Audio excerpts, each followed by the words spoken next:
All right, hello and welcome to Movies for Dumb Guys. I'm your dumb guy host, Joe Johnson.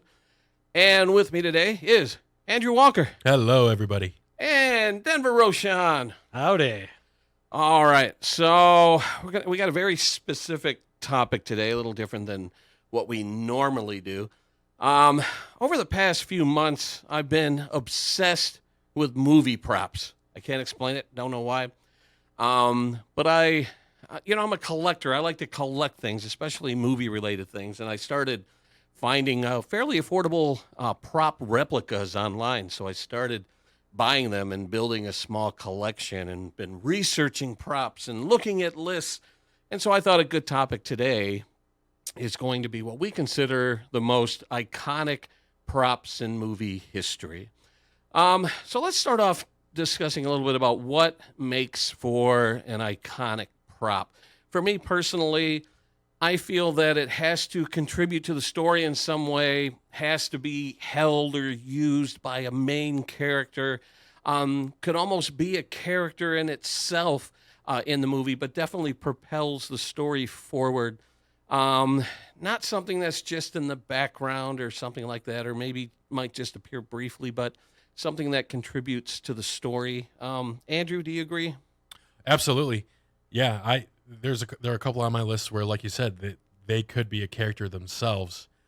I agree with everything you said, and also I wanted to think of things that the casual moviegoer would recognize just an image of out of context. Oh, that's so and so from this movie.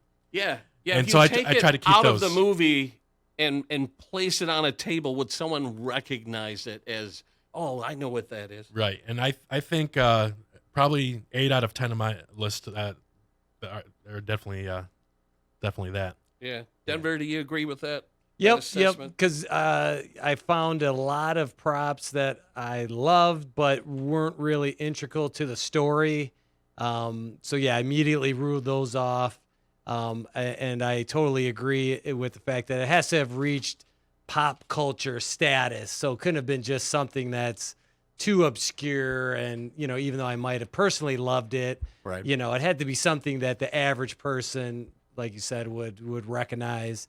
And then I'm just going to disagree with one thing in that you said you had a very specific topic. I found it incredibly vague. Really? Just because, when I was going through my list, I started pulling it together and it was all weapons. And I was like, I Yeah. could do a whole list on weapons. Yeah, that's a whole other episode right there. Yeah, or costumes or attire, vehicles or transportation, you know. You definitely can take that category of props and break it into sub-genres. Yep. And I kind of did what you did, where I eliminated certain things. Now, most people who know me know that I'm a car guy. I love my movie cars. But there's not a single car on my list because I don't know if I can consider a car a prop.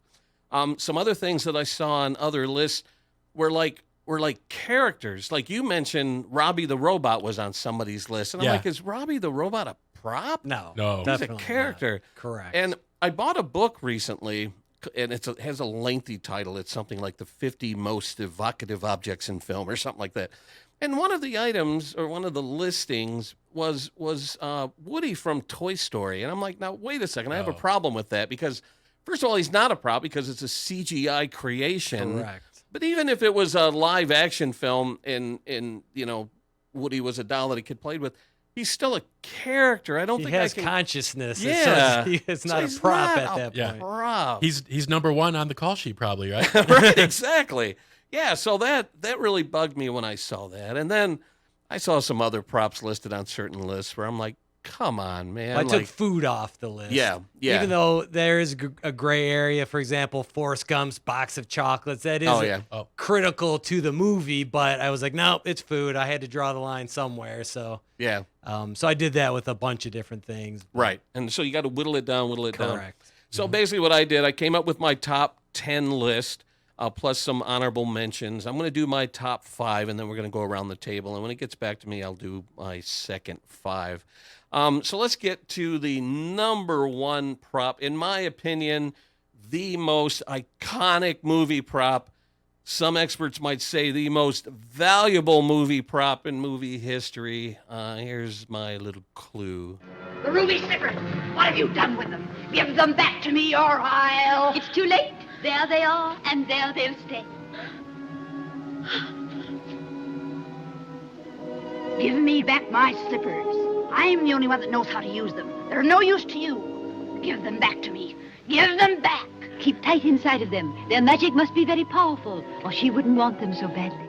The ruby slippers from the Wizard of Oz. Now, I don't know if this falls into your wardrobe category. Yep, I had it on my list and then took it off because that's definitely wardrobe, at least in my humble estimation. Yeah, and I know where you're coming from, but... I mean, they definitely are iconic, and if you're doing a list of, a wardrobe best of, that's for sure number one. Yeah, without a doubt.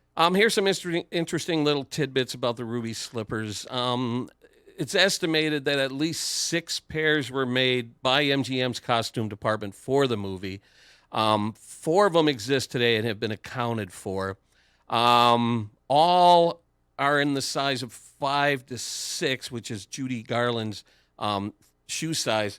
But she requested a size slightly larger because after a day of rehearsing and filming, her feet would swell.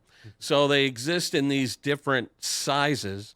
They were made by the Innes Shoe Company in Los Angeles, or at least the slippers were provided, INNES, Innes Shoe Company in Los Angeles. They provided them to MGM, and then the wardrobe department added sequins and gemstones, and they made the little bows and everything. And I am intimately familiar with these because I kind of made a pair that I have on display. When you said intimately, I was like, where's it going with this? No, they're actually my first movie prop replica that I ever had on display in my home. I bought some costume shoes, and then I made some modifications to it to try and replicate the slippers. The slippers are incredibly valuable. Over the years, they've changed hands. First, the shoes that are out on display today, they were discovered in 1980 in the basement of MGM's wardrobe department. A guy named Kent Warner opened up some shoe boxes and found them and sold them off, like with no approval from MGM. He just said, well, they're going to throw them out anyways. So he sold them off to different people, and they've changed hands over time. One pair is on display in the Smithsonian. One pair, which was owned by a private collector, he loaned the pair to the Judy Garland Museum in 2005, and they were stolen. The security system was not activated. Cameras were not activated. Somebody basically walked in. Jab. Yeah, well, that's what everyone was saying, but the museum's like, no, it wasn't. So they smashed the glass. Somebody walked out. The only thing they found was one single sequin that they put in an envelope. Well, 13 years later, in 2018, the shoes were recovered. I remember that story. Was it in Grand Rapids? Was it Grand Rapids? Did that play a role in it? I think it was it. Well, I somebody remember a reached Michigan out, connection. Was there? Somebody pretty sure. reached out to the FBI. They said, I have a lead on the shoes. The owner wants to return them if there's no prosecution. The FBI said, we just want the shoes back. And so they did get reclaimed. But the owner who had them stolen from him, he made an insurance claim on them. So he doesn't get to own the shoes. So I don't know what their future is. I don't know what hands they're going to end up in. One interesting tidbit is, I was browsing on eBay and I saw this remarkable pair of ruby slippers go up for sale on eBay. And the story behind it is that there was a guy who claimed he owned a pair of original shoes, and the FBI thought these were the stolen ones. So they got like a search warrant. They went into his home. They confiscated the shoes. And then he admitted he was lying to impress his friends that they were replicas, but he was bragging that they were the real deal. Yeah. Well, the FBI ended up holding him as evidence for who knows how long. And whoever the current owner of them is put them up for sale on eBay just recently. And they sold, I think, for $750, $800, something like that. So even those shoes became part of the legend, part of the lore, just because some guy claimed that they were the real deal. So these shoes, I mean, even outside of the movie, they have this legend where they're just invaluable. And if they were to go up for auction today, they would probably sell for in the millions of dollars. And that's pretty much what they get insured for. So, And apparently, Leo DiCaprio and Steven Spielberg went in on purchasing one of the authentic pairs, and you're going to see it on display at the new Academy Museum that's currently under construction in L.A. Wow. So if you can't make it to the Smithsonian, they're going to have one on display at the museum, a pair on display at the museum in the very near future. Nice. So, Andrew, what are your thoughts on the ruby slippers? Do you think they belong on this list? They are definitely on my list. They were the second ones I wrote down. Yeah. Actually, I think everybody who owns a TV around the world will know exactly what that image is. Yeah. Yeah, and like you said, it's iconic, and that movie's been around for 80 years or so. Yeah. And I mean, when you think about people in my generation, every year watch that movie on television around Christmas or whenever they replayed it on TV, and then TNT or somebody got the rights to it and they played it multiple times a year. Now you can watch it on DVD, Blu-ray, or whatever. But I can't imagine anyone in America not being familiar with these shoes and the Wizard of Oz. it's like seeing a Coca-Cola symbol. Yeah. Like I think it's probably that level. Yeah. Or close to that level. Yeah. And then Denver, of course, not on your list. And but it is so integral to the story of the movie. Right. And so that's why I think yes, they're iconic, but it's also it's a key storytelling device. So it in that respect, it totally belongs on a list. Maybe it's just not this one. All right, moving on to number 2 on my list. Here's a little soundbite. Harry, what is it? The stuff that dreams are made of. Huh? Apparently, Humphrey Bogart suggested that line. It was a Shakespeare reference, and he came up with the line, which is one of the greatest lines in movie history. So again, like the ruby slippers, the Maltese Falcon in real life has a complex history. Now, interestingly, it doesn't have a lot of screen time. It only appears toward the end of the film, but the entire movie is driven forward by the pursuit of what they assumed is this valuable relic that's supposed to be jewel encrusted and blah, blah, blah, blah, blah. And then, spoiler alert, it's just a black painted lead bird, and the quest continues beyond the end of the movie. I think they might even been talking about a sequel there for a while. So the actual Maltese Falcon, like I said, it has a very complicated history. Some people claim to own the actual falcons that existed in the movie, but there was some dispute as to what was real and what wasn't. Multiples were made in plaster, and at least one, possibly two, were actually made in lead or some sort of heavy metal, and those weighed 47 pounds.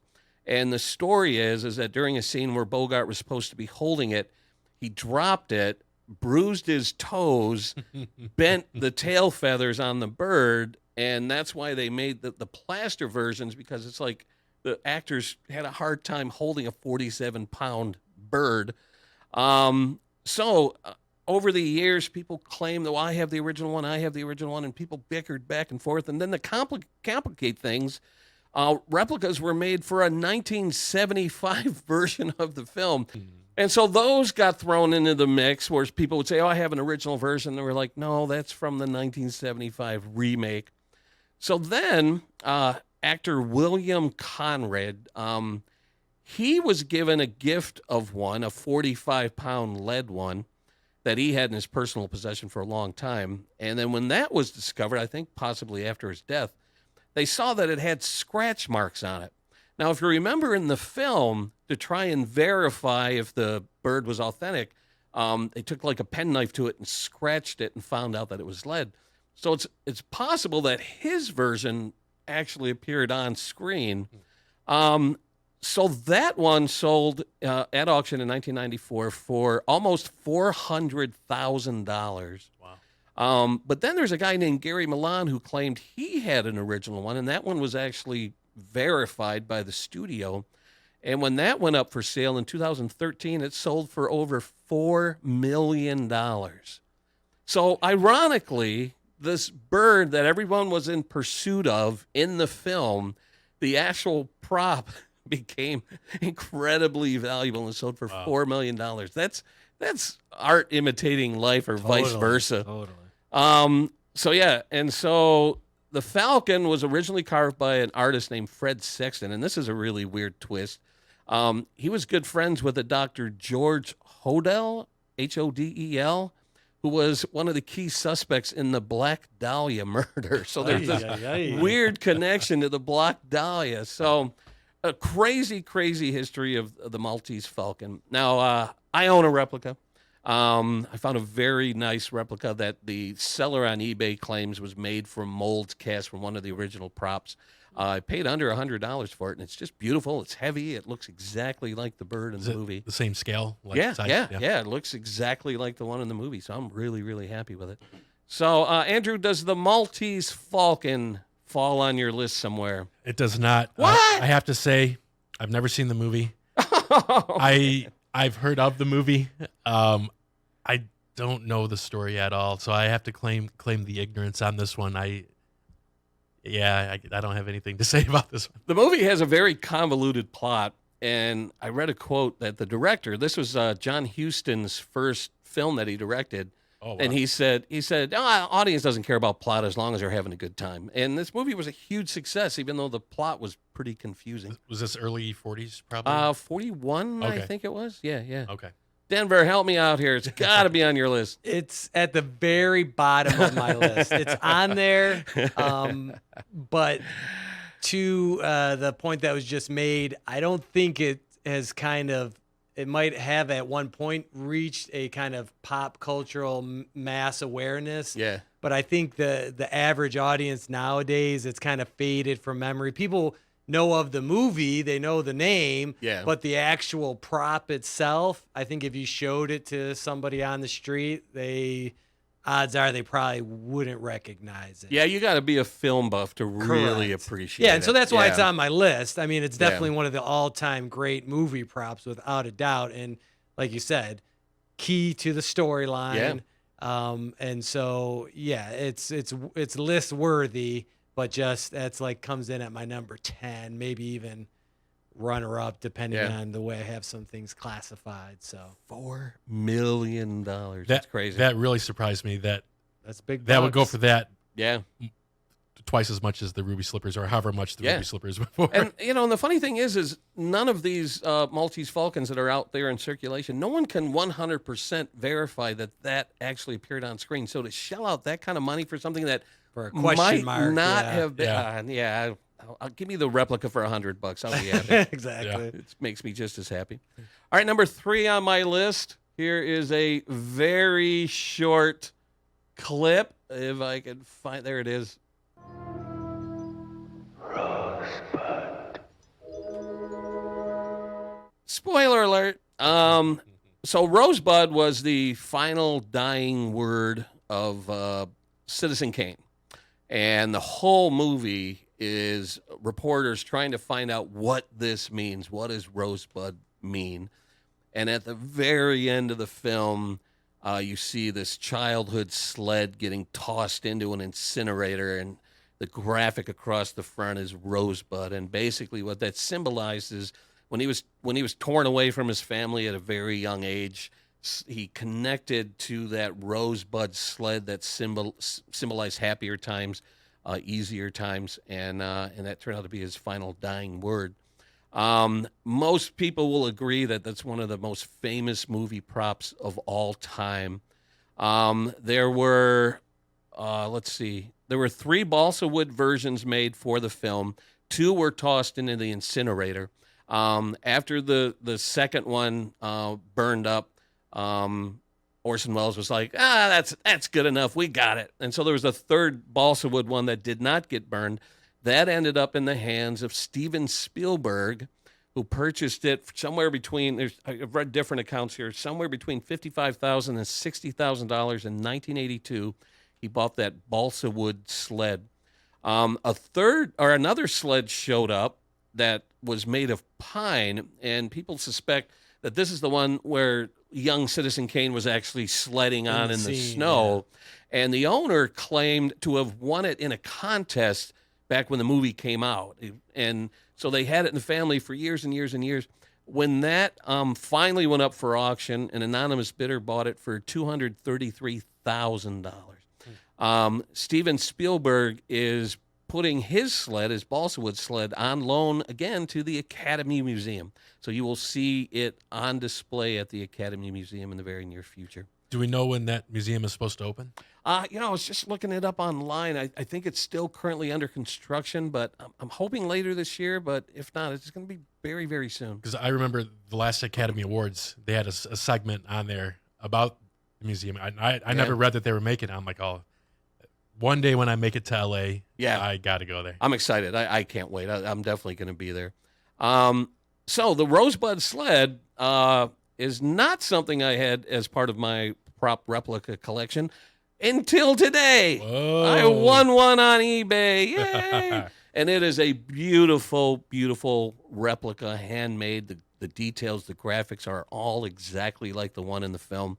I am so happy. This is a jewel in my collection. I will say that I paid right around $200 for it, which probably if I was to make one on my own, when you think about wood and varnish and paint and stuff like that, Time and effort. Exactly. Yeah. So I'm really, really excited to be able to finally add this to my collection.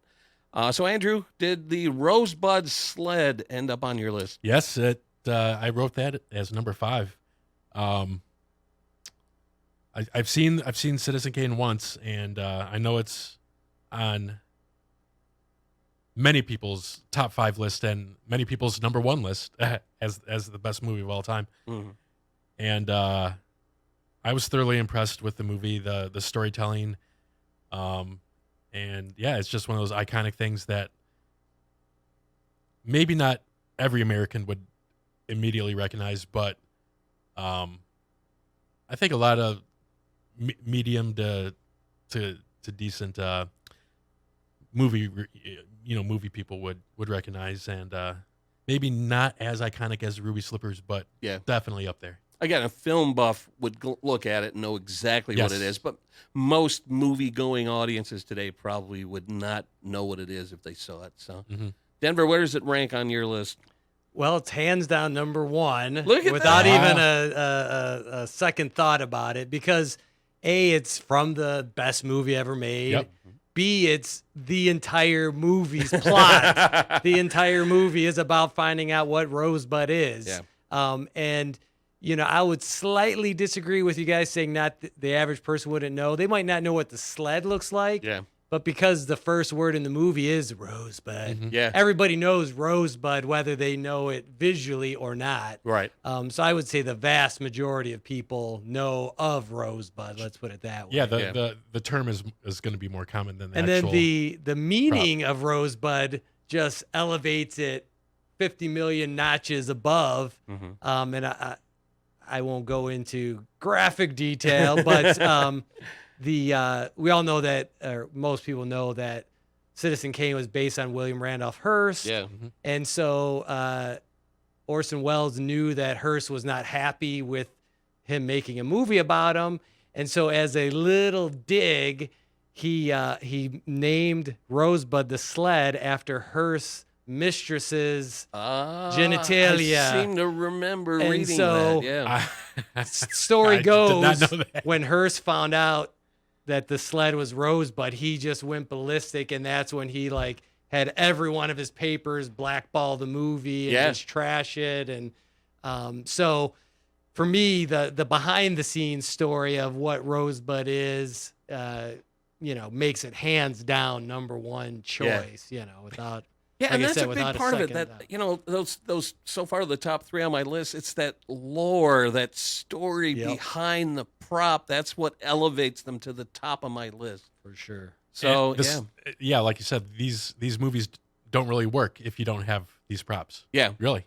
And when you think about it, both of you have said that most people consider Citizen Kane to be the greatest movie ever made. When you think about the time period when it came out, so early in the youth of filmmaking, that all these years later, 70, 80 years later, that it's still considered possibly the greatest movie of all time. Yeah, That's right. mind-boggling. It was Mind-boggling. so ahead of the curve. Yeah. Because Yeah. when you watch the movie now, it's like, okay, it's a good movie. But when you realize, when you put it in context and you realize everything that was done, so early on in the history of cinema, like you say, that it's just, it blows your mind. Yeah, yeah. All right, so let's move on to number 4 on my list. Now, a lot of friends that might be listening to this are like, come on, let's get to it. All right, here it is. I have something here for you. Your father wanted you to have this when you were old enough, but your uncle wouldn't allow it. He feared you might follow old Obi-Wan on some damn fool idealistic crusade like your father did. What is it? It's your father's lightsaber. This is the weapon of a Jedi Knight. Not as clumsy or random as a blaster. An elegant weapon for a more civilized age. For over 1,000 generations, the Jedi Knights were the guardians of peace and justice in the Old Republic. Before the dark times. Before the Empire. No movie has had a bigger effect on my childhood and my life than Star Wars. And one would arguably agree that the lightsaber is one of the most iconic props in movie history. Sound effect, just the thought of light stopping at 3 feet or something. Mm-hmm.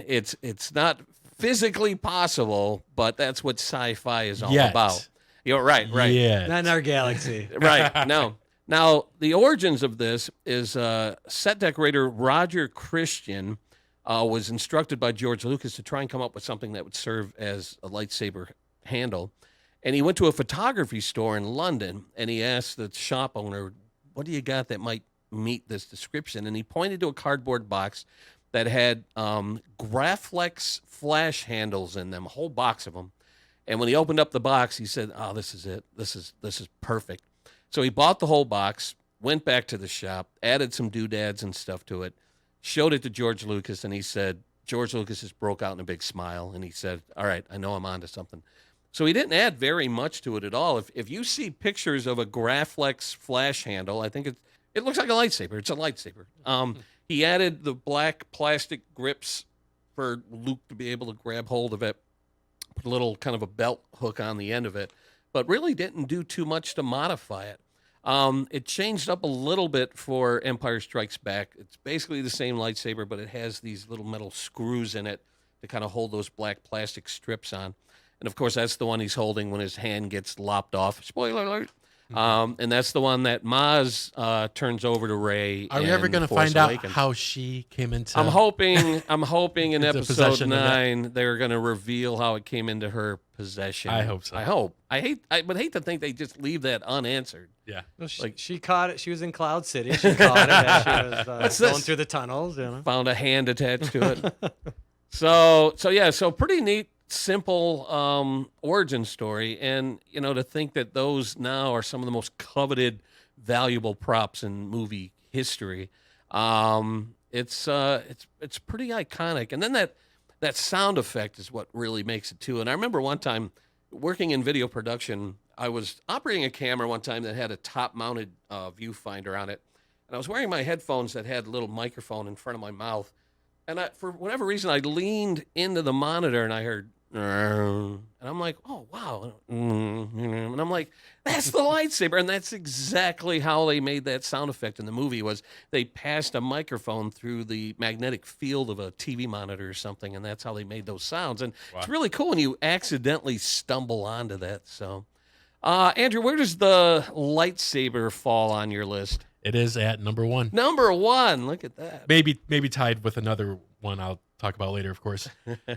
Fun fact, when a 5-year-old Andrew first watched Star Wars for the first time, he thought Obi-Wan Kenobi said lifesaver. and at the time, Father's lifesaver. I mean, it will save your life in a situation. And I thought that for probably 2 years. Comes in fruity flavors. Yes. And, of course, it's central to those first 2 movies, and then central to episodes 7 and 8. And it gets destroyed in 8, and we know it gets put back together in 9 from the previews. Like you talked about the sound of the lightsaber being activated.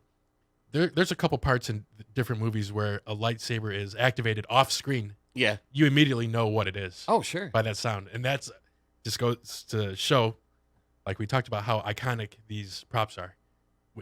Just by a simple sound of a half a second, you know immediately what that is. Yeah, exactly. Yep. So iconic. Yep. Yep. Denver, where does it rank on your list? Oh, this kills me. Kills me. It was when I was making my original list, it was right up there at the top. I didn't really have it quite ranked yet. And then I realized most of my lists were weapons, and I said, oh, I can't do this. So I made the no weapons rule. So I kicked it off my list. But if I was making a weapons list, it would be number one, hands down, no questions asked.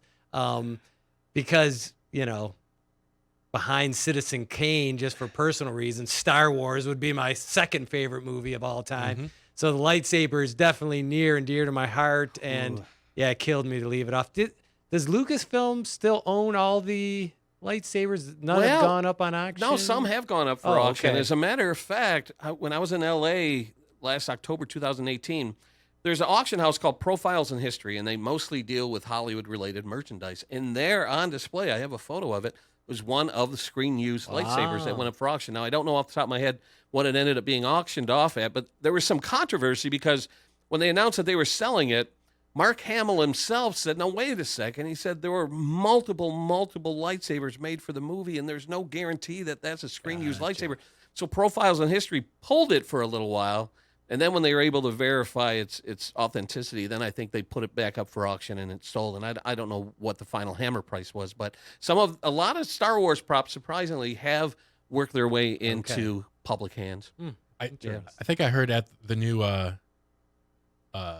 park at Disney, is it Disneyland or Disney World? Disneyland in the California, one in Anaheim, that you can build your own lightsaber. Yeah. I thought, how awesome would that be? That's been around because a few years back, I took my kids down to Disney World, and you were able to build them. Now they were kind of toyish and cartoony looking, so hopefully this new one looks realistic. I would pay money to do, like an actual metal one where you can put one together. I bought both of my kids the fake ones that they were able to customize, and they're awesome. I play with them more than they do. Yeah, So if they were to do realistic looking ones, oh my god, I would. Well, all day it's long. funny you should say that because I own a lightsaber replica, which is modeled after the Empire Strikes Back version.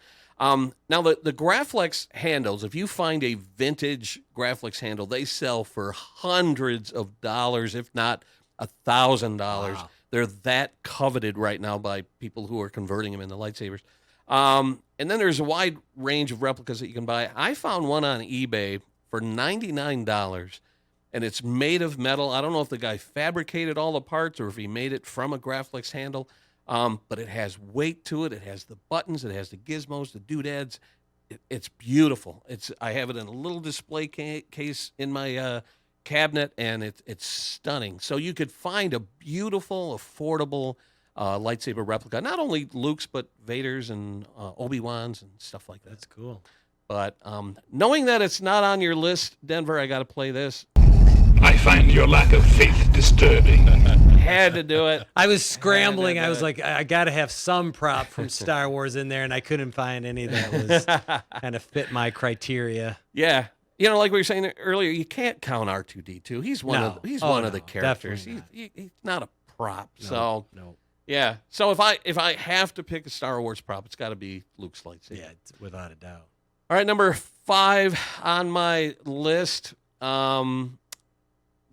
This movie has so many iconic props in it, and I had to think, which one should I include? Which one should I add? And here's a little clue.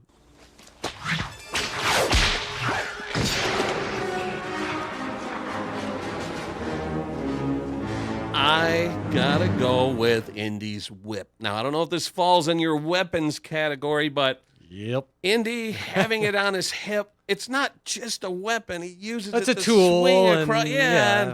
And oh my God. So I saw one list that said his hat, but again, I put that in the wardrobe category, and I don't think his hat is as useful as his whip. And then, of course, there the golden idols and the staff of Ra headpiece, and those are all great movie props. But if I have to pick one, I gotta go with. No time to argue. Throw me the idol. I throw you the whip. Give me the whip. Adios, senor. I gotta go with Indy's whip. Andrew, do you concur? Number 9 on my list. Number 9. I actually wrote down the fedora and whip side by side. Yeah. And I was going to bundle them together. I had to weigh more heavily on the whip, just like you said. It helps them along the way, like not unlike a lightsaber. It's more of a tool, like you said. Can be used to disarm attackers, like you said, swing from things. Yeah. And yeah, the fedora is more of a wardrobe thing, but it's also pretty iconic. But yeah, yep, it's number 9 on my list. And of course, I love how in the third movie, how you find out how he gets both the whip and the hat. Yeah. When he's a kid. Yeah, when he idolizes the treasure hunter. Yeah. So it was nice. I think that was before movies started to have like a little bit of a prequel built into the beginning of movies. Yeah. I don't know. Yeah. A little backstory. Backstory. So that was always cool when I was a kid. I'd watch that movie every Saturday. Yeah. Some little tidbits about the whip. They were provided to the film by a I think an Australian whip maker named Dennis Morgan. He provided the film with multiple whips in various lengths depending on how they needed it. So if it was curled up on Indy's hip, it would be a little shorter. But then if he was using it in an action sequence, it would be a little longer. When he was getting dragged behind the truck, I'm sure that had to have been the longest version. So 100 feet, probably. Well, they range in length from 6 foot to 16 feet. Oh, so I would have thought longer. Now they were made from, and I did a lot of research because, surprise, I own an Indy's whip at home. There's a term called 12 plate, which I think means the number of strips that are wrapped around to kind of interwoven to make the whip. Made of kangaroo hide. There was a period of time where kangaroo hide was banned because they thought kangaroos were endangered, but then they removed the ban, and so they're like, guess what, Joey? Boom. Yeah.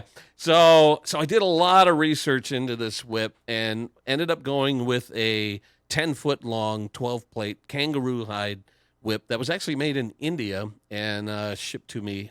Paid about $150 for it. And it's spectacular.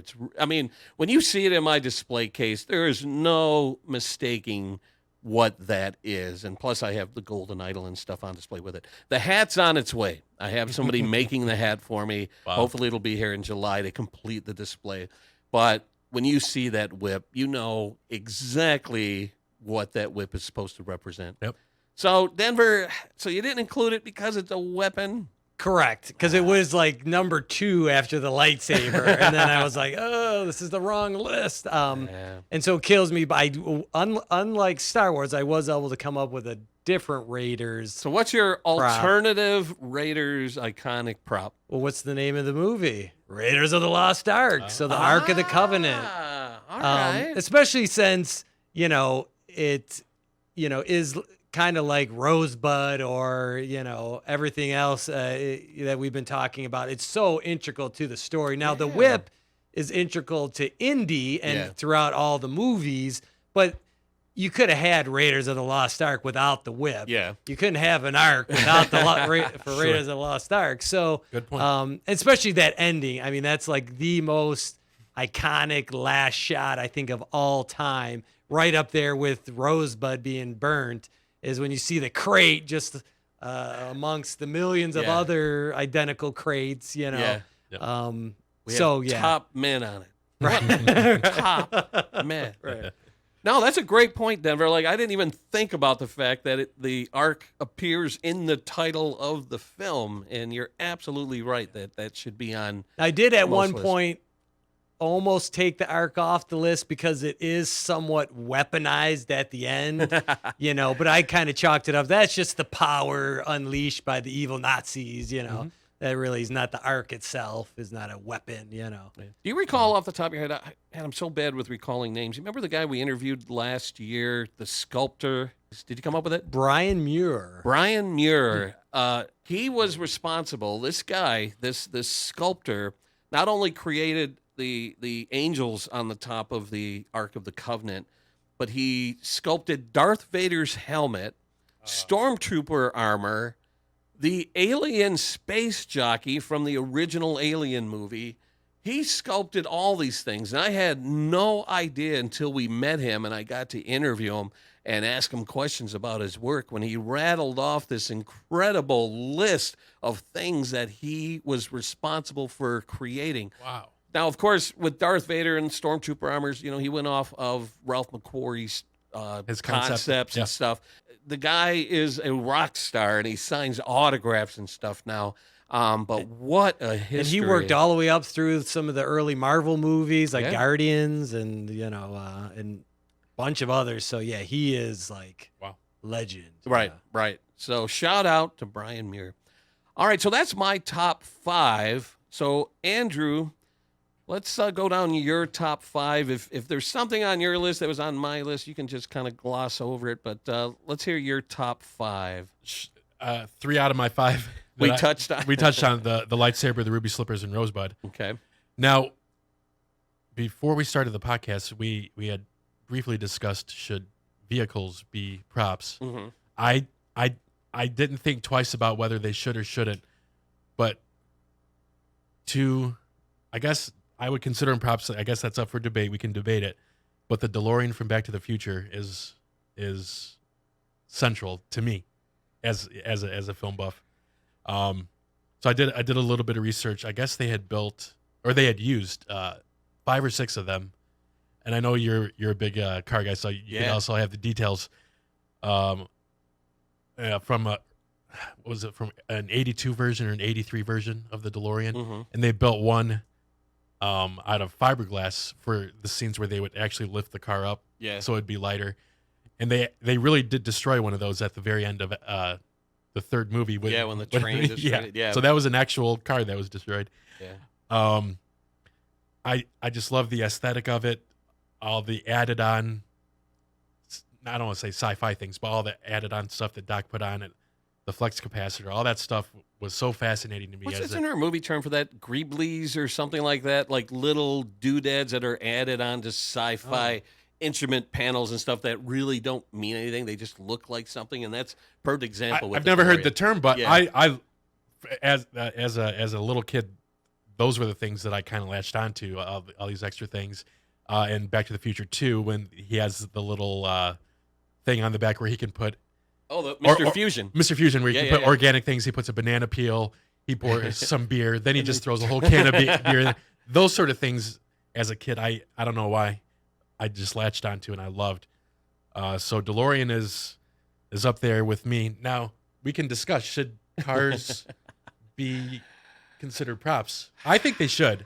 The DeLorean is central to the plot of the movie. The movie doesn't work without the time machine. Hello? Hello? Anybody home? Hey, think with fly, think. Now, if I did not have the rule of not including cars, the DeLorean would be at the top as far as props go because of how it's utilized in the film. Yep. It's more of a time machine than a car. And one interesting tidbit, you may know this, that during the planning stages of the film, the time machine was originally going to be a refrigerator, and they didn't want kids climbing into refrigerators in a vacant field going, I'm in a time machine. So obviously a car was much more dynamic, and then they went with that futuristic space age look of the DeLorean with the gull-wing doors that look like a spaceship and everything. So it was kind of fun to follow the evolution of that. So if I were to have a car on my list, the DeLorean would be right up there. Denver? Yeah, same. I ruled off all cars, but yes, that is, if I was doing a list of cars, that's got to be number 1 or a close second, for sure. Yeah. Now, interestingly, I don't know if there's any one car that survived the filming of the movie, but they were able to sort of piece together a car from surviving parts and replicated some parts. And so they basically call this the one true survivor of the film, which is now on display at the Peterson Museum in Los Angeles. and it's now part. They have a temporary exhibit right now of futuristic movie cars and stuff. And if you want to call it a surviving DeLorean from the film, you can see it at the Peterson Museum. And I got to see it up close, and there's no glass or anything around it, so you can like almost poke your head into the interior and see the flux capacitor and the time circuits and all that stuff. It's really, really thrilling to see that up close. And then there are people who make replicas. There's one guy locally who bought a DeLorean like 20 years ago. It had been in an accident, and he kind of restored it, even though it drives a little rough. And over the course of 20 years, he wanted to follow the same footsteps that they did in the movie. So he'd go to Salvation Army, and he'd find all the pieces and all the parts, and he bought stuff online, and he assembled this DeLorean over 20 years. And I said, would you ever consider selling it? And he said, yeah, but he says no one would be willing to pay what I have invested in it. He estimates that he invested probably $90,000 in the car over 20 years. Now, you can buy a replica today with all the time gadgets and stuff on it that drives like new for about $60,000 if you want one complete. And believe me, if there was a way I can pull that money together, I would drive a DeLorean around. I would definitely do that. Yeah. All right. Good one. All right. Next on my list is Tim Burton's Batmobile. Oh, another car. Another car. Look at you. I love the gadgets, the weapons, the grappling hook that allows him to make the sharp right turns. Which physically is impossible. I think it was Mythbusters tried testing that, and there's no way, no matter how strong the cable is, it snapped like every single time. Wow. And I couldn't remember what the chassis was, the original car that they built on, but I see that it's an Impala. Okay. And I love that almost like 1930s Art Deco feel to it. Like 20s and 30s. You see a lot of like concept cars from that time that look a lot like that. You could tell there was a big inspiration from like the 30s. And the Tim Burton Batman movies are some of my favorite of all time. And yeah, just that as you can see a theme here, a lot of these things I came across as a young man, as a 5-year-old, and of course, that plays a big role. Yeah. Oh yeah. Now I just watched Batman again recently because this year is the 30th anniversary of its release. It was June 23rd is when it hit theaters, and I'll never forget that moment when Vicky Vale's in the museum. Joker, has her, and Batman breaks in and rescues her. And as they leave the museum, he says, "Get in the car." And she says, "Which one?" And then they cut to that wide shot of the Batmobile. And I'll never forget that moment. And for me, the moment that put the biggest smile on my face is when that exhaust lit up with the flames coming out of it, because that was a deliberate tribute to the TV Batmobile. As a matter of fact, every Batmobile on screen, I believe, has that flame exhaust when you think about it. Even the Tumbler in Batman Begins had that flame exhaust.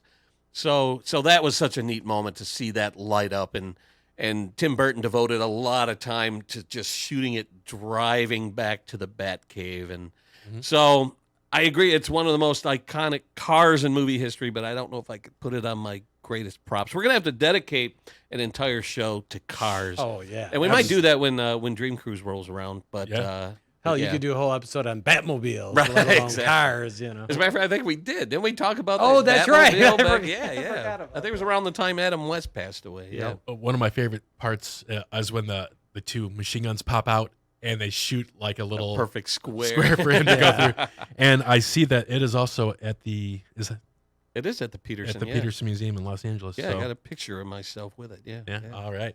So so that's a cool car. That rounds out my top 5 when we include the other couple that we talked about before. Right. So let's go on to Denver. Let's hear your top 5. First of all, recap anything that we've already well, number 1 was Rosebud, so we talked about that. Number 2, I tried to pick one, like we said, that's integral to the storyline and that everybody knows, that's reached into pop culture awareness. And this is also a sentimental favorite, so it hits on 3 things. The Golden Ticket, Willy Wonka's Golden Ticket. I got a little sound clip here. Hey, you've got it! You've got the last golden ticket! The kids found the last golden ticket! back there. Hey, kid, come on. Leave the boy alone. Let me see Don't it. you kill him. Did you see Leave him what alone. he's got? Break it up. Let me see it. Over here. Show it over here. It really Come is- on, Charlie. Hold on to that ticket. Run for it, Charlie. Run straight home and don't stop till you get there. I actually feel anxiety when he's holding the ticket over his head. Yes. And that crowd gathers around him. I'm like, no. tuck it away, Charlie. Tuck it away. Exactly. So explain why it ranks so highly on your Well, list. I picked it because primarily people who have probably never seen the original movie know the term golden ticket. It has kind of almost become just an everyday term. Anytime somebody has a valuable ticket, it becomes a golden ticket. And it's been ripped off with so many different contests. You see all the time, our golden ticket, you win this. Scratch win off that. lottery, golden. Yeah, so it's I think of any prop that we've talked about, that's become like the most popular, widespread. Now, is that movie that one of the greatest movies ever made? It's a really good one. I wouldn't put it in my top 10, top 20, but as far as props go, that prop, I would, say it's a close second behind Rosebud. Yeah, that is number 6 on my list. That would have been the next one I was going to get to. I saw one up close. Again, when I was original movie? From the movie. Ooh. Last year when I was in L.A., this Profiles in History had a number of props on display that were going up for auction, and one of them was the golden ticket. So I saw it up close. Got a picture of it on my phone. That was one of 3 screen-used golden tickets that have reached auction houses. This particular one, when it went up for sale, well, first, the history of it is that there was an assistant director on the Willy Wonka movie, the original one with Gene Wilder. His name was Wolfgang Glattes, Glattes. He was the assistant director, and he carried a shooting script with him. And in that shooting script, there was a pocket, and in that pocket was an envelope. And somebody discovered in that envelope, when they opened it, it was one of the original screen-used golden tickets. And it was his responsibility that when it was needed for the scene, he would pull it out, hand it to the actor. They would shoot the scene. He would take it, put it back in the envelope. So somebody discovered that. Eventually, it went up for sale last year. Profiles in History were expecting $15,000 to $20,000 for this piece of paper. It sold for $40,000. I was going to say 15. That seems way low. Yeah. But $40,000 for the golden ticket. That's so impressive.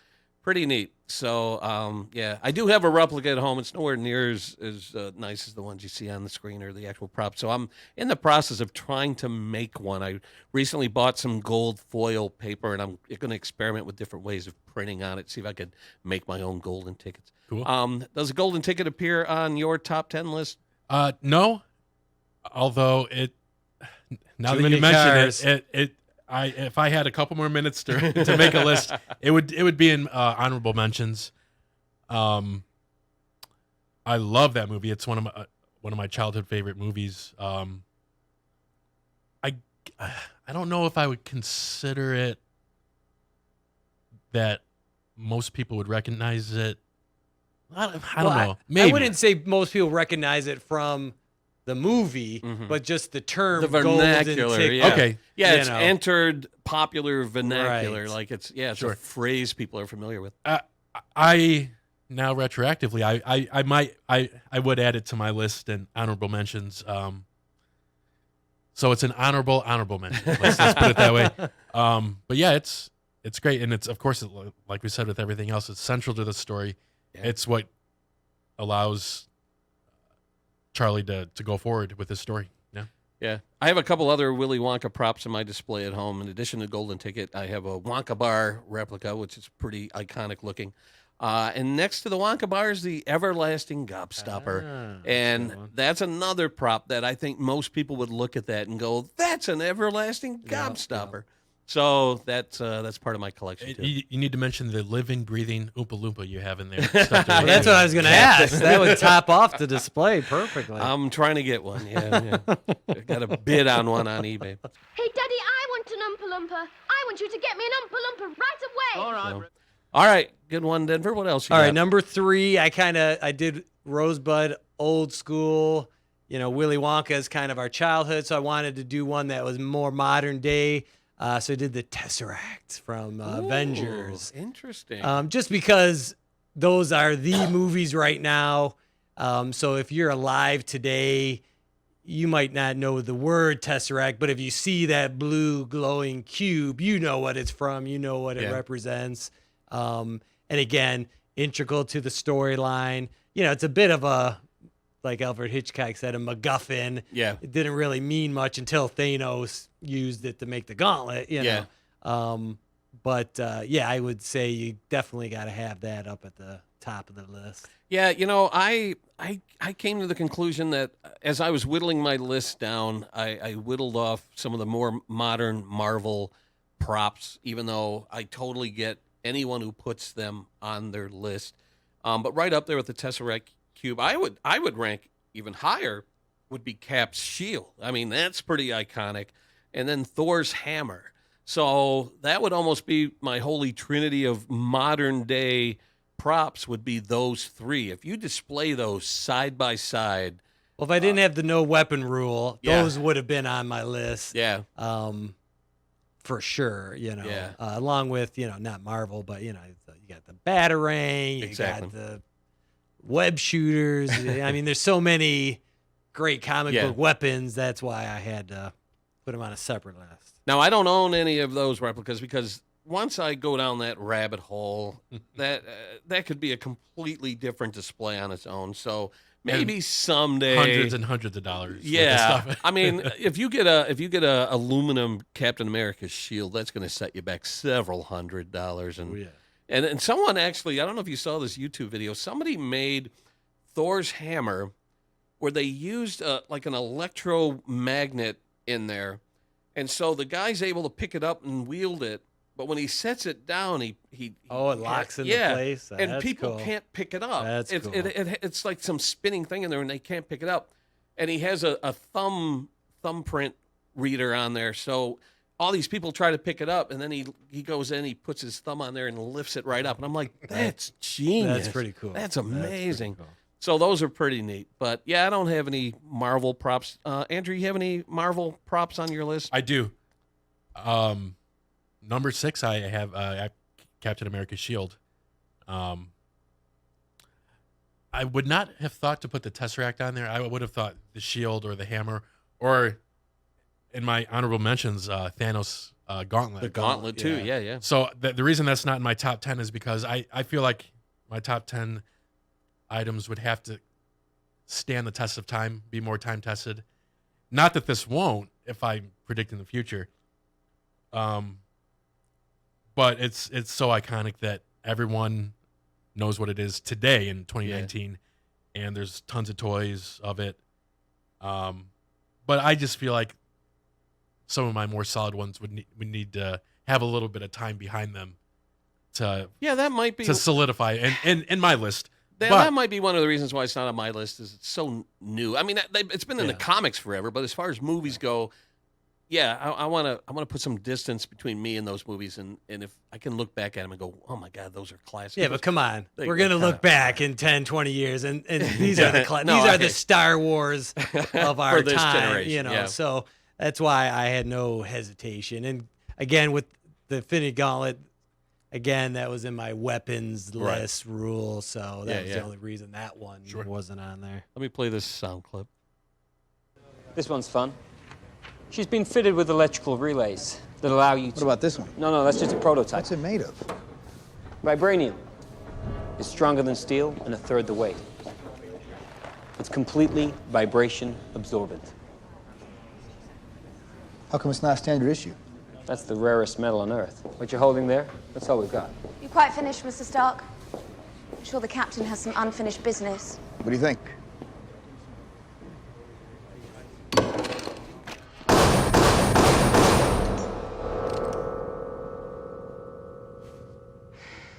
Yes, I think it works. A woman scorned. Such a great moment to see Cap united with his shield. Pretty neat. And then since we're on the topic, let me play one more clip. My firstborn, so long entrusted with the mighty hammer Mjolnir, forged in the heart of a dying star. Its power has no equal. as a weapon to destroy or as a tool to build. It is a fit companion for a king. So yeah, the Marvel movies have generated really iconic props, and I predict they'll stand the test of time. Oh yeah, I think so. It was kind of sad to see in Infinity Wars the shield get hacked to pieces. by But Thanos. there's a new source of vibranium. The Wakanda is churning that stuff out. So I don't think that's the last. No better moment than when Captain America wields Mjolnir. I was I lost my mind. I was like, oh my god! Yes. But to me, that was up there, and I think I don't know if they got inspiration from when at the end of Force Awakens when Rey gets the lightsaber. Yes, that was it reminded me a lot of that. Yes. Yeah. Yep. No, that was a great movie moment when. I mean, the theater that I saw it in, people were like bouncing off the walls. They were going crazy. Yeah. So it was a great movie moment. All right. Definitely. What else you got after Tesseract Cube? Number 4 is one that the movie was maybe not my personal favorite. I mean, I really liked it, don't get me wrong. But I had to pick it just because, we talked about earlier, props almost being characters in movies. And this is the definition of this. Wilson from Castaway. Yeah. And the fact that I still see, maybe not on a daily basis, but a weekly basis, Wilson memes. And every time people have a ball, they talk to it like it's a Wilson-esque character. So I had to put that one on there just because of the enormous popularity of that character or object. And it is a character in the movie. Yeah. Here's this almost made my top 10, but not quite. But here's some little tidbits. So when they wrote the script, they liked the name Wilson, and they knew that it was volleyball maker, so they had it in the script, and they had gotten used to the name Wilson. And then the producers approached the Wilson Sporting Good Company and said, yeah, we'd like to use your volleyball in our movie. And they said, no. They said, no, we're not interested. And they're like, are you kidding me? They're like, it's in the script. It's Wilson, and it has to be Wilson. And this is Tom Hanks. I mean, come on. How did they not recognize that marketing opportunity? So with persistence, they finally reached somebody who said, okay, look, we're going to give you 20 volleyballs. 20 volleyballs. So they said they had to guard them with their life. They could not lose any of them because each one had to have that face meticulously painted on it. And then there were various stages of aging where it had the hair and all that stuff. And so one article I read said that all 20 survived the filming, and I think some of them have reached private hands. Wow. But yeah, Wilson is right up there. And that's one of the cheapest prop replicas I've added to my collection because you can buy one on eBay for about $15. And it's got Wilson's face on it. Or you can make your own with your own blood. And be perfect on Easy. it. Yeah. Might get a little lightheaded, but you can make it yourself. Ooh, make one with Tom Hanks. Even better. What are you doing in my bedroom? Nothing. Go back to sleep. So no, Wilson's a great one. Was Wilson on your list at all, Andrew? It was not, but it's an honorable mention. Of course, I knew it was popular when that movie came out almost probably 20 years ago, right? I think it came out in 2000 or 2001. I never saw it up until probably a month ago. Yeah, it was on TNT or TBS, one of those channels, and I said, you know what? I'm going to sit down and watch this. I love Tom Hanks and who's the director? Zemeckis. Yeah. Back to the Future. Who Framed Roger Rabbit? Right. Yeah. A great director, and I'm like, you know what? I need to watch this. This movie's great, and of course, I loved it. And that physical transformation that Tom Hanks went through, I read that's amazing. Shocking. They had to take a year off for him to lose all the weight and everything. Yeah, and grow the beard. Apparently that was all his real hair. That was real. Today you would never see that. I don't think anyone would grow their hair out. They probably do CGI today or something. Yeah. It's definitely an honorable mention for me. Yeah.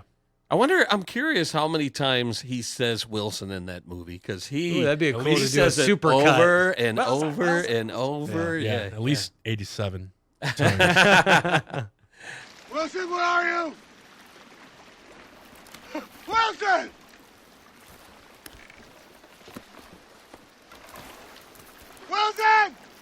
All right. That's a good one. What else you got? All right, number 5. This one was very difficult. I had debated a lot of different ones, but I went with the Mosquito and Amber from Jurassic Park. Interesting. Okay. Only because, obviously mega hit. I think most people would recognize it. Literally, without that, the movie wouldn't exist. I mean, that's a central plot point. And the fact that they're still making Jurassic Park movies and they're just as popular, although this last one was kind of a turkey. Yeah. My kids, they love it just as much as I did, and so, again, is that one of the all-time, greatest, most memorable things? Probably not, but just because of the status of the movies and now you're and talking just my about personal there's favorite. a couple different times. Well, there's where the handle on his cane. Hammond's cane. Yeah. Yep. Is Yep. that what you're referring Yes. to? Okay. Yep. Because there's another scene where they actually show the drill drilling bit going in. in there. Yeah. And you can buy replicas of the cane. I don't have one yet, but one thing I am eyeballing, and I would probably rank this a little higher than Hammond's cane, is there's a company who soon will be soliciting pre-orders for the Barbasol shaving cream can That's a good one. that unscrews and holds the little vials of dino DNA. Yep. And when they release that I'm going to add that to my collection. To me, that's pretty The only reason I would put the amber above that is you couldn't have gotten to that point without the amber. True. So story-wise, Yeah. that takes precedent. But yeah, that's a great one as well. Yeah. I'm surprised a couple drug dealers haven't come up with that Barbasol Barbasol. can. I mean, that's genius. It really is genius. Yeah. So no, that's a great one. All right, so that's your top 5. Yes. We're gonna go to my next 5, but we've covered a few of them. We did the golden ticket. Here's one we sort of touched on, but not quite. Let me play the clip here. Hey, stop! Little girl, stop!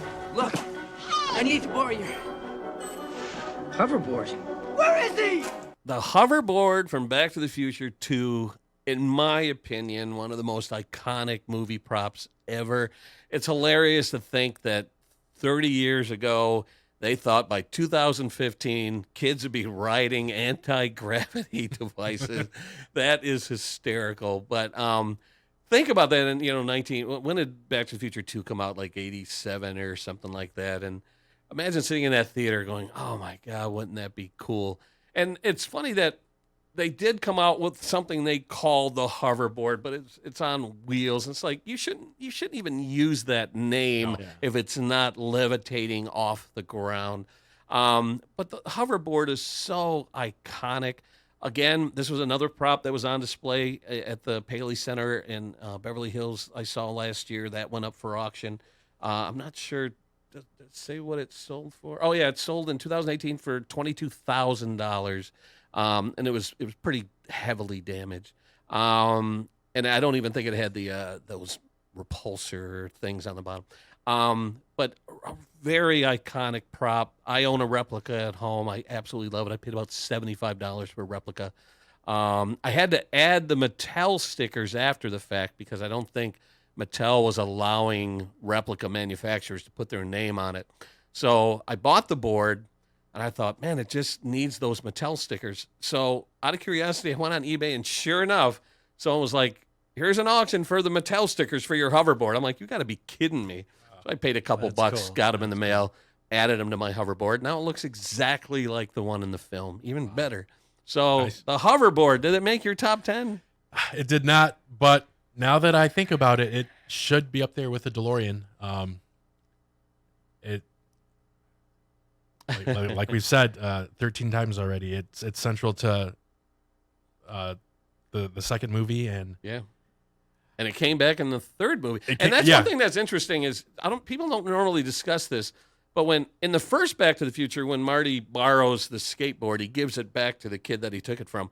In Back to the Future 2, he never gives it back to the little girl. So he basically stole this little girl's hoverboard and never returned it. I in college, I once convinced a kid at a party that they really did come up with a hoverboard, but a child consumer safety advocacy group prevented it from being released, and he believed me. Now, you can buy a little miniature hoverboard that actually hovers. They use magnets, and it hovers off its base. That's as close as we've gotten so far.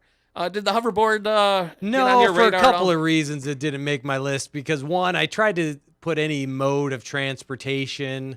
I tried to take it off because, again, I could have a whole laundry list of things. And then, two, I didn't really think it was in a fun, exciting part of the movie, but I didn't think it was really central to the movie. All the other props that I tried to pick were like key elements that, if you took it out of the movie, it just wouldn't make sense, Yeah. And so that's the only reason I did it. I mean, I remember seeing it in the theater when it first came out, and yeah, my mind was blown. And like everybody else, it's like, I want one. I want one now. But no, it didn't make my list. The cool thing about having it in my collection is when people see it, they're like, "Oh my God, you have a hoverboard!" Like it's instantly recognizable. Oh yeah, People, totally. They break into a smile. I think for when the they see amount of screen time it got, it's definitely one of the most popular props, for sure. Yeah. For sure.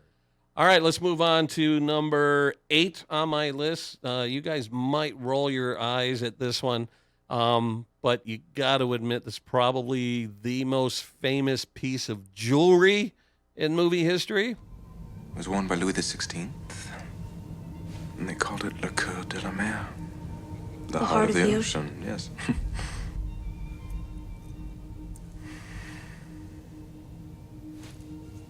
It's overwhelming. That's for royalty. We are royalty, Rose. It was modeled after the Hope Diamond, which, by the way, never was on the Titanic. Made by London-based jewelers Asprey and Gerard. They used a London blue tanzanite stone surrounded by white cubic zirconia set in white gold. The original prop, the hero necklace, is kept in the 20th Century Fox archives. But they did commission the same jewelers to make a replica that was auctioned off for charity to benefit Princess Diana Memorial Fund. It sold for $1.4 million, single necklace. But before the owner could take ownership of it, they had to agree to let Celine Dion wear it during the 1998 Academy Award ceremony. So, yeah, one of the most famous movie props, pieces of jewelry, dropped into the ocean for eternity, which makes a lot of people cringe. There actually is an alternative ending that was filmed and not used, where she is caught standing on the edge of the boat, the end of the boat, ready to drop it, by Bill Paxton's character and her granddaughter. And they're like, "Don't do it." And Bill Paxton's character says, if you're going to do it, can I hold it? And he holds it in his hand. And as she pulls it away, he kind of tightens his grip, and she gives him this look, and he lets go, and she turns around and drops it in the ocean. So they decided not to go with that take. They let her just stand on the edge of the boat all by herself and drop it into the ocean. So, yeah, what are your thoughts on the Heart of the Ocean being an iconic movie prop? And can you think of a piece of jewelry that's more famous than that piece of jewelry? I'm not going to roll my eyes at you. But yes, I can think of another one, which I think is on your list also.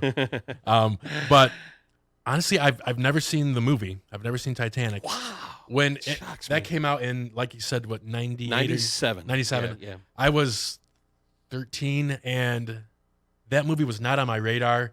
And I thought I always associated the movie with, all the stupid girls my age like this movie. They're goo over Leo. Yeah. And that movie, it's never come back on my radar. I am a James Cameron fan. One day I will see the movie. Honestly, from my memory, I can't think of what it looks like. So to me, it's not the necklace. Yeah. So it's a blue. It's kind of heart shaped, not traditionally heart shaped, but kind of resembles a heart. Deep blue stone, a beautiful blue stone that's surrounded with the cubic zirconia diamond type things with a similar necklace. It's a beautiful piece of jewelry. I own a replica. Surprise, surprise. No shocker there. And I did a lot of research trying to find an accurate replica, and I found a beautiful one I paid $99 for. I was surprised I got it that cheap because there are replicas that look like the one I own that sell for thousands of dollars on eBay. Jay Peterman made an official replica that sells for $1,500, $2,000, something like that. So to get one that looks as nice as that one for $99, I was pretty happy. Denver, does this make the cut at all? Well, first I have to ask you, how does it look on? I posed nude with it on, wearing that, on wearing a chaise lounge, only with, Rich sketching you and his notepad. And he said, "Paint me like you paint your French." That's right. See, I know that line from the movie. There you go. Yeah. I know that more than the necklace itself. No, it arrived. I looked at it, immediately put it in my display. I displayed it on a replica newspaper of the Titanic sinking, and it looks fantastic in the display case. So, it was not on my list for a couple of reasons. One, I kind of chalked it up to that wardrobe category. Like any rings, jewelry, bracelets, anything like that. I kind of put that in the wardrobe category. But also, I love Titanic, except for that plot line. Really? See, but that drives the whole story, because the whole reason they're out there is Bill Paxton searching for this priceless didn't gem. even need that. Okay. To me, what I thought was the heart of the story, pun intended, was, the relationship between the two main characters and being on the boat. You didn't need that necklace thing. You could have edited that right out of the movie, and the movie, it would have still been just as amazing and, in my opinion, even better without it. So those are the reasons. Interesting. I mean, I agree with you in that it is an iconic prop for sure, and probably one of the most famous movie pieces of jewelry out there for sure. Well, speaking of jewelry, number 9 on my list. In the common tongue, it says, one ring to rule them all. One ring to fight them. One ring to bring them all. And in the darkness, find them. I'm going to go with the One Ring from Lord of the Rings, one of the most iconic pieces of jewelry in movie history. And if anyone said that should rank above the Heart of the Ocean, I'm like, okay, I'll allow it. But yeah, that's a pretty famous piece of jewelry that is a major catalyst for plot development and advancement.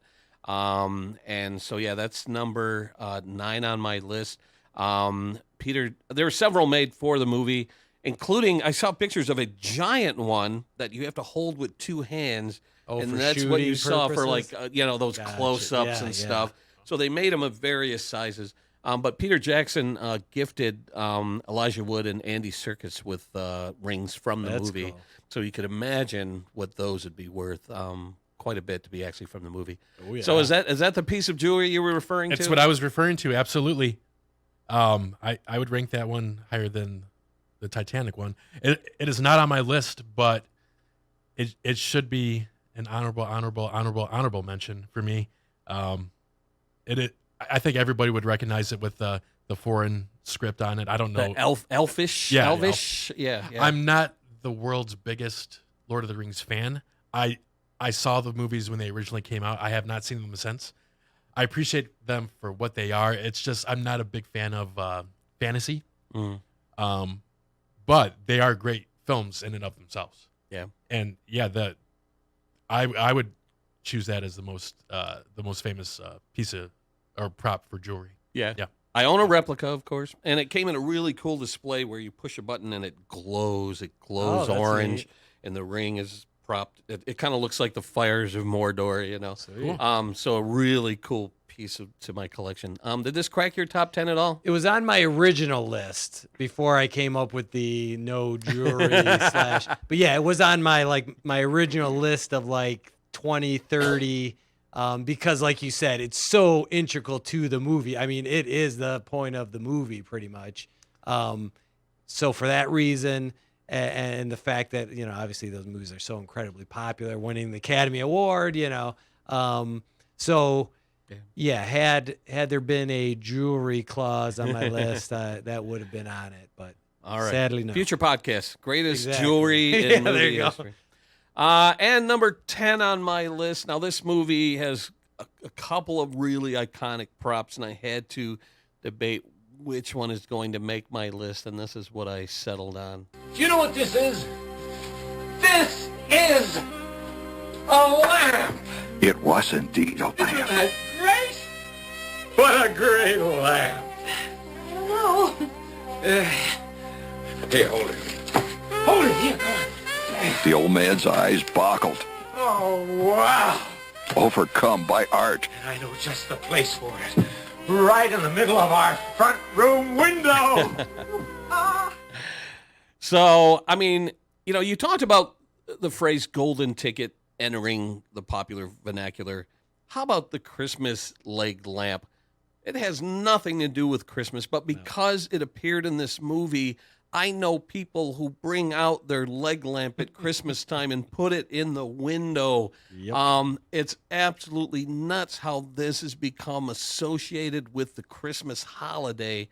So the leg lamp was described in Gene Shepard's 1966 novel "In God We Trust, All Others Pay Cash," which was a collection of short stories. So the movie's production designer, Reuben Freed, had to come up with the task of trying to design something that resembled the description in the book. And when he came up with the design, Gene Shepard said, "That's it. That's the one." So he produced 3 lamps. All 3 were destroyed in the movie when they shot the scenes of the mom breaking the lamp. They destroyed 3 lamps to shoot that scene. So no original lamp survived.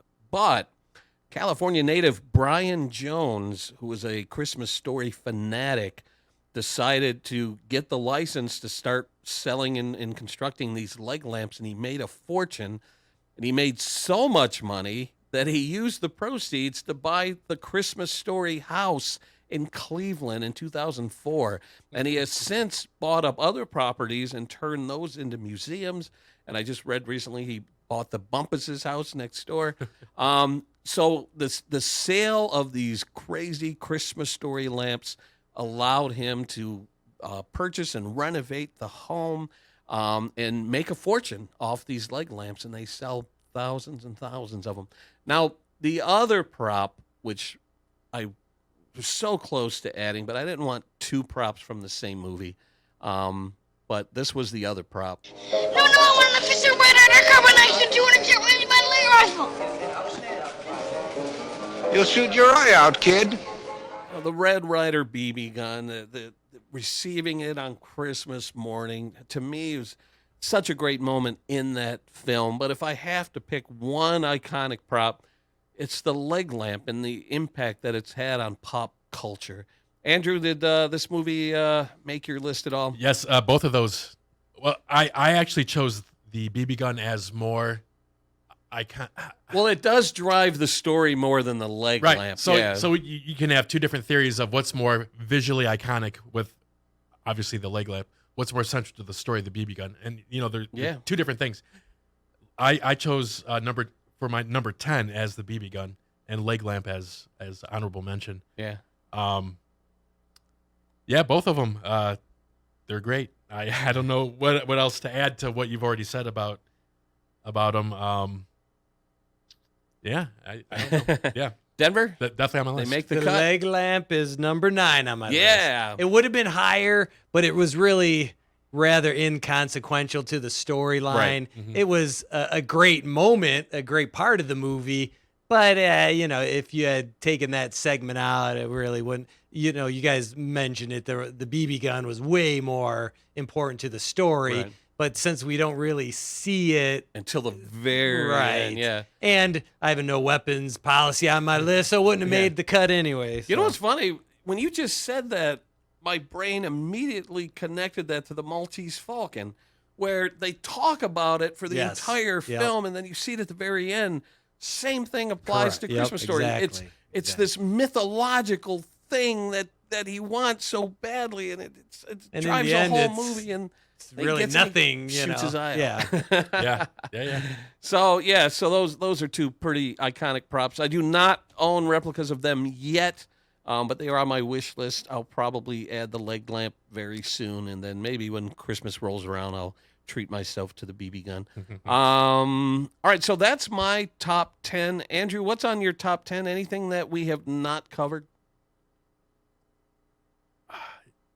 I wrote this down, and I don't know if it really. I'm having second thoughts, and it should be on my list. The Scissorhands from Edward Scissorhands. Okay. I think for me personally, it's bigger for me than America as a whole, or as moviegoers as a whole. I love the first half of Tim Burton's career and everything associated with it. So there's a couple things from him on here. I love the backstory of Vincent Price's character when he creates him. Yeah. I love that so much. I don't know why I love it. But yeah, the Scissorhands. I know we're probably running late on time, so I won't spend too much time on that one.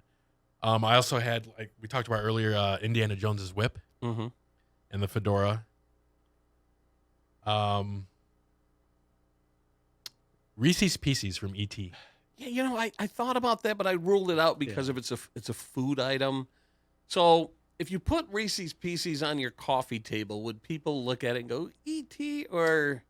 See, I don't know. It depends on the context, and it depends on your crowd. I mean, and I want to just do two other honorable mentions before I get to my golden person. The 10 Commandments from 10 Commandments. Yeah. Oh, the tablets. Yeah, those are pretty good. Like I said, I think this might be more with Scissorhands. It was a personal thing for me. Growing up, that was my mom's favorite movie, and they play it on Easter every year. I think on ABC. Yep.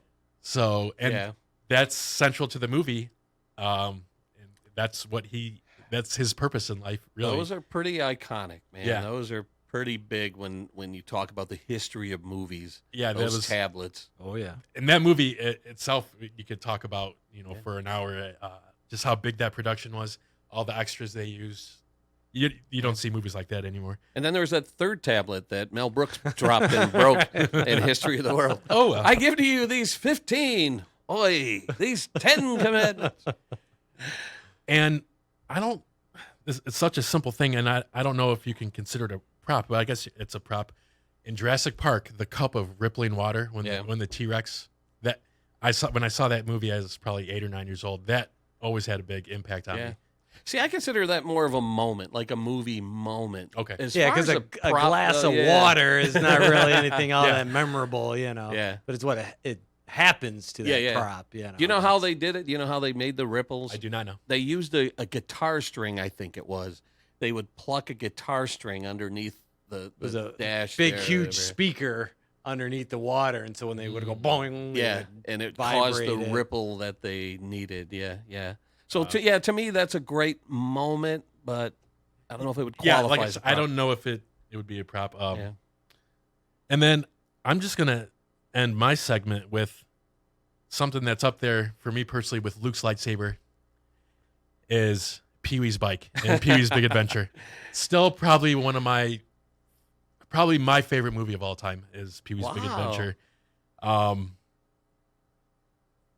I love movies where a person or a group of people are on a mission, on an adventure, like Wizard of Oz or the first Star Wars, or like this movie, he's got to get his bike back. And it does drive the story. It is once it's stolen, 100% central to the plot. And like we talked about earlier with the DeLoreans, all the extra doodads on it. Yeah. He's got the little lion in the front. Yeah. He's got an oil slick. He's got rockets that can propel him. Yeah. All the tassels, extra things. Of course. There's tassels.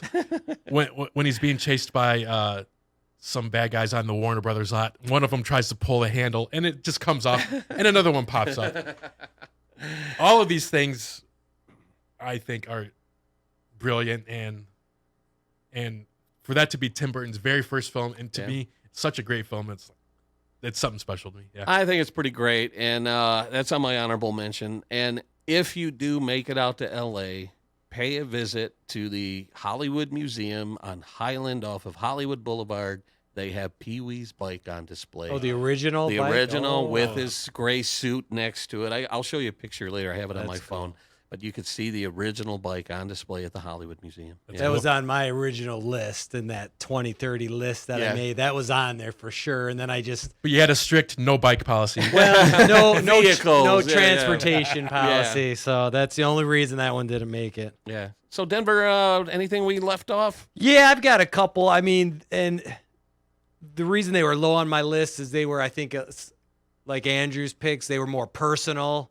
Because I've got the board game from Jumanji. Yeah. You know, because that kind of drove the story. Yeah. And I've got younger kids, so we've watched it recently, and with the sequels that have been happening, it's still very much in the pop culture mindset. Then we've got a little bit more on the obscure side. You got the briefcase from Pulp Fiction. Yeah. The mysterious golden glowing briefcase.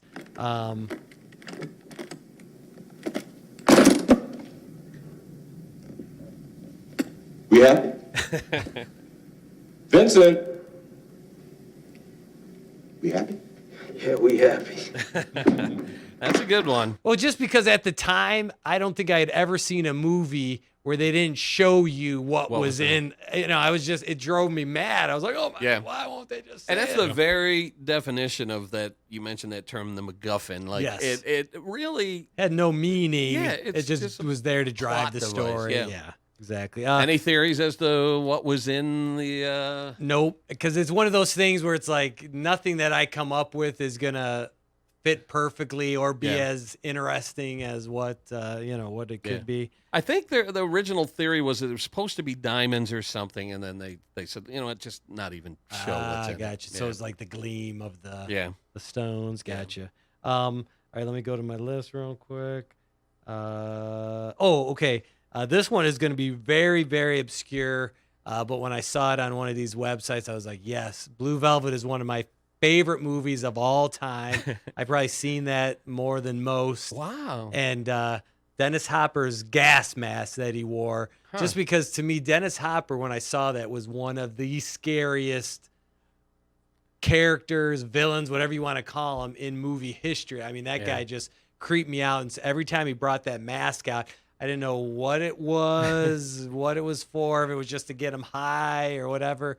But that just made such an indelible mark. Now, did it have really much to do with the storyline? No. Did it really have much to do with pop culture? You know, I don't think there's a lot of people out there referencing it or anything. So that was maybe number 8 on my list. But just because that's such a personal favorite one, movie, I had to throw that out. He's up there, like, in my opinion, like top 5 villains of all time. Exactly. Up there with Darth Vader, in my opinion. I agree 100%. And they both have the same breathing problem. Yeah, exactly. Right. They sound pretty close. And then I've got a million other runners up, but Yeah, here's a couple of honorable mentions for me. Harry Potter's wand is a big one. In Pirates of the Caribbean, that Aztec coin drives the whole story for it. It all revolves around that coin and being returned to that treasure chest. Ghostbusters Ghost Trap, even though it's not necessarily essential to the story, it's so iconic and such a visual part of that movie. The Holy Grail on my list, the Holy Grail. Indy's Holy Grail from The Last Crusade. I own a replica of it. It looks great on display with all the other props from those movies. And then I'm just going to throw this out there because I just recently watched it. It's the 25th anniversary just recently of Forrest Gump. And his Bubba Gump shrimp hat, which he wears throughout the entire movie. Oh, yeah. And then his ping pong paddle plays a big role in the movie. So I have the hat. I don't know if I'm going to shell out money for a ping pong paddle, but so those are my honorable mentions. Anyone have any other honorable mentions you want to throw out? The boombox and Say Anything. Yeah. That's a a big iconic moment. Again, not pivotal to the movie, so I left it off my list. I had a few other. The Wonder Boy bat from The Natural. The Natural, because Yeah. when I was a kid, I played baseball. I wanted that bat so badly. If I was older, I probably would have tried to recreate one. And then finally, the box from Seven. What's in the box? Right, exactly. What's in the box? I mean, I didn't put it on the list because it's such a generic look. Had it been like a cool looking box, but it's just a regular old cardboard box. Yeah. But it's, I mean, the ending of that movie is that box, you know. Yeah. Going out to the desert to get the delivery, and then So with the heartbreaking. reveal, yeah. So Man. and then I had a bunch of things that I really wanted to put on the list, like the sunglasses from They Live. Oh, yeah. But I kind of put that in the wardrobe, the Necronomicon from the Evil Dead. I kind of consider that as kind of weapony, even though it wasn't like something you could physically, you know, injure someone with, but that it could summon evil spirits. So I took that off. Yeah, yeah. And then along the same lines, the bone from 2001. Yeah. The fact that that was kind of a weapon, and it was only in the very beginning of the movie. Yeah. So I it saw the wasn't- monolith on some lists that they Oh, consider yeah, that that an would be a iconic good one. prop. Yeah. Yeah, yeah. I That actually would be have good. a kind of a cool prop story. When I lived in LA in 1990, I took some friends to Paramount Studios to do the tour, and they took us into the prop room. And as the tour guide's kind of showing us around, a woman pushes a giant cardboard box on a dolly right next to me, and she took some things out and disappeared to go return them back to where they got them from. And while she was away, I kind of glanced over in the box, and I saw like some household knickknacks and different things. And one thing that caught my eye, I reached into the box and I pulled out a frame photo of Ann Archer. You know the actress Ann Oh, yeah, Archer? of course. So I really liked her a lot, and I pulled out the photo and I looked at it, and I'm like, oh, that's a movie that she's in. This is kind of cool. So the prop lady like comes back and sees the photo in my hand. She gives me this look, and I set it back down in the box, and she continued putting all the props away. And so some time kind of went by, and I'm like, I wonder what those are from. And so one day, about a year later, I'm sitting in a movie theater, and I'm watching Patriot Games with Harrison Ford, and in the movie, his wife is Ann Archer.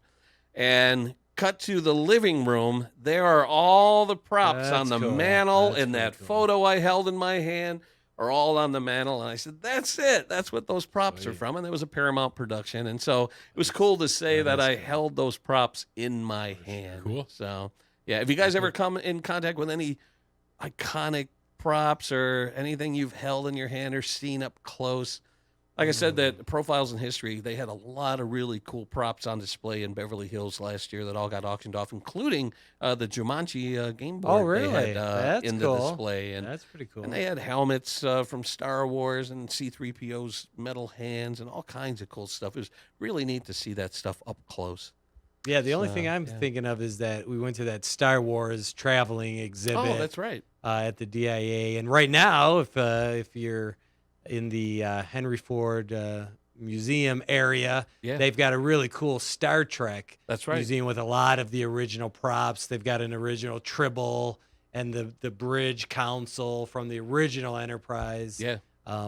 And so they've got a lot of models and stuff like that. So Years ago, the Henry Ford had a James Bond exhibit I went to go see, and they had some cars, and Odd Jobs Bowler and Jaws' metal teeth were the all grills. on display. How cool was that? That's very yeah, cool. Yeah, That's so cool. I get a kick out of that. I love seeing that kind of stuff up close.